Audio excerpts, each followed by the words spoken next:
और ये चालू शुरू जा रहे हैं। 2024 का फाइनल मुकाबला सीधा थोड़ा सा बेपक्का में सफल रहे। हालांकि सीधा गेंद बहादुर को भेजते हुए बहादुर का विकेट को भेजते हुए सीधा गेंद आप लोग देख सकते हैं संजय, लेकिन संजय सही तरीके से उसको नियंत्रण नहीं कर पाए। दोबारा बहादुर जिकाने का प्रयास, गेंद जा चुका सामल के पास, सामल थोड़ा बैक पास करने में सफल रहे। सीधा सुखदेव के पास गया, सुखदेव थोड़ा सा बैक पास।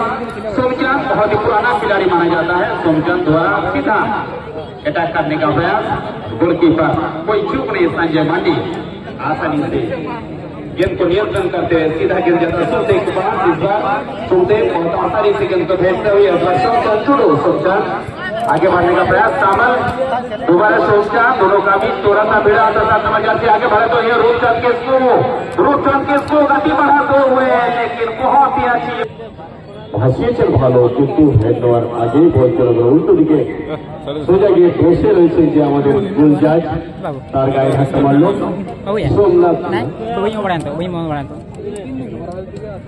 বলতে বলতে আবার সন্ধ্যার মাঠে ফিরেছেন সোমচাঁদ বলে বলাই বাহুল্য যে ফুটবল বডি কন্ট্যাক্ট ক্যাম্প, এবং সেই দিক থেকে আরো একটু সতর্ক হয়ে খেলোয়াড়রা খেলবেন, যেহেতু সন্ধ্যা ঘনিয়ে এসেছে।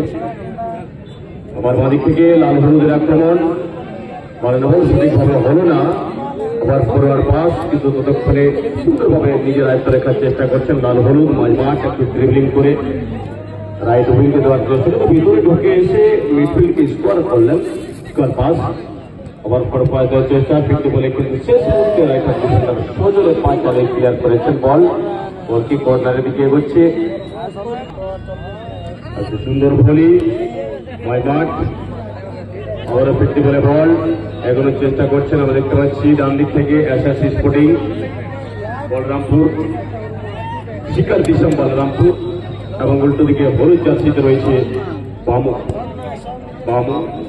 আমেশ টনি একাডেমি বামু। আবারও সে বামু নয়, এসএসসি স্পোর্টিং হালকা সাদা রঙের, উল্টো দিকে হলুদ লালে রয়েছে Bamu. SS sporting Balrampur versus Bamu. আবার সেই বামুর পায়ে বল, বামু লাল হলুদে বামু বিন্দোজ গতি বাড়ানোর চেষ্টা করছেন, টেনে ভিতরে ঢোকার চেষ্টা করছেন, কিন্তু কভারিং ডিফেন্ডারের বল চলে গেল গোল লাইন ক্রস করে। গোলকিক এসএস স্পোর্টিং বলরামপুরের খেলা। পরবর্তী গোলকিপার প্রদীপ টুডু গোলরক্ষকের দায়িত্বে। রবির মুর্মু চোটের জন্য তিনি এই টুর্নামেন্টে আর খেলেননি, একটি ম্যাচ হয়তো খেলেছিলেন। আবার ডান দিক থেকে এবারে কিন্তু আক্রমণ শোনার চেষ্টা করছেন সঞ্জয়, কিন্তু ধরা পড়ে গেল শেষ মুহূর্তে লেফট ডিফেন্ডারের কাছে। ছোট করে পাস বাড়িয়েছেন, এগোনোর চেষ্টা করছেন বাদিক থেকে মামু ঠাকুর, বাসুদেব টুডু সোজা গিয়ে এগোনোর চেষ্টা করছেন। ক্রমাগত আমরা দেখতে যাচ্ছি চিরঞ্জিত থেকে পাগলু